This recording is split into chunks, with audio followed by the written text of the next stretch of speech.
امام العادلین امیر المؤمنین حضرت سیدنا عمر فاروق اعظم رضی اللہ تعالیٰ عنہ جہاں دیگر بہترین اوصاف کے مالک تھے، وہیں آپ کی اہل بیت اطہار سے محبت بھی بے مثالی تھی۔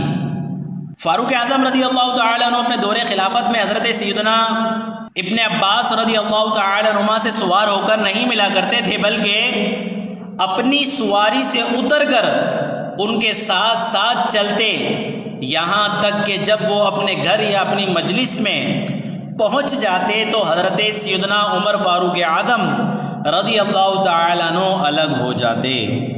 ایک بار مولا مشکل کشا علی المرتضیٰ شیر خدا کرم اللہ تعالی وجہ الکریم ایک ایسی مجلس میں تشریف لائے جہاں حضرت سیدنا عمر فاروق اعظم رضی اللہ تعالی عنہ جلوہ فرما تھے۔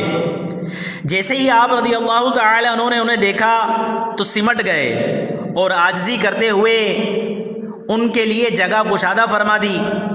مجلس کے اختتام پر جب مولا علی شیر خدا کرم اللہ تعالی وجہ الکریم تشریف لے گئے تو کچھ لوگوں نے عرض کی، یا امیر المؤمنین، آپ کا مولا علی شیر خدا کے ساتھ حسن سلوک کا جیسا انداز ہے ویسا کسی اور کے ساتھ نہیں ہے۔ یہ سن کر آپ رضی اللہ تعالیٰ عنہ نے ارشاد فرمایا، مجھے مولا علی رضی اللہ تعالیٰ عنہ کے ساتھ اس حسن سلوک سے کون سی چیز روک سکتی ہے؟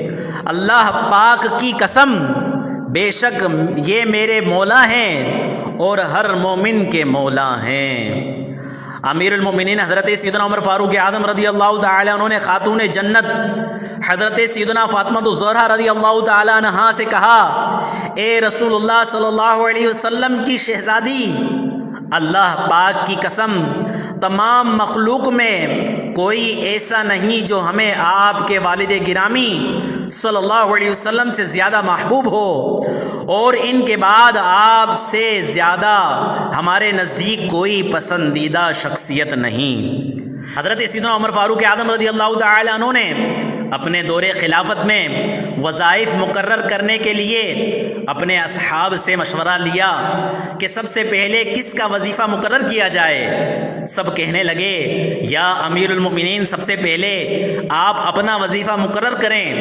مگر آپ رضی اللہ تعالی عنہ نے سادات کرام سے آغاز کیا، چنانچہ امام حسن اور امام حسین رضی اللہ تعالی عنہ کے لیے 500 درہم وظیفہ مقرر کیا۔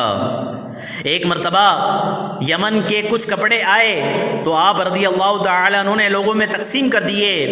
لوگ وہ کپڑے پہن کر آپ کے پاس آ کر دعائیں دینے لگے۔ اس وقت آپ رضی اللہ تعالی عنہ حضور اکرم صلی اللہ علیہ وسلم کے روضہ انور اور منبر اقدس کے درمیان تشریف فرما تھے۔ اچانک آپ کے سامنے شہزادی کونین کے کاشانہ اقدس سے حسنین کریمین رضی اللہ تعالی عنہ باہر تشریف لائے۔ دونوں شہزادوں کے جسموں پر ان کپڑوں میں سے کوئی کپڑا نہیں تھا۔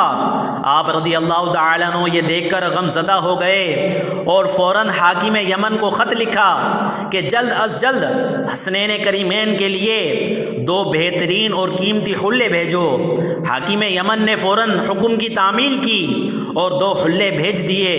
ایک روایت میں ہے کہ یمن سے آئے ہوئے کپڑے حسنین کریمین کے شایان شان نہیں تھے، پھر یمن سے دوسرے کپڑے منگوا کر انہیں پہنائے اور ارشاد فرمایا، اب میں خوش ہو گیا ہوں۔ آپ رضی اللہ تعالیٰ عنہ پر 26 ذوالحجہ الحرام کی صبح نماز کی حالت میں قاتلانہ حملہ ہوا، جس کے چند دن بعد آپ اپنے خالق حقیقی سے جا ملے۔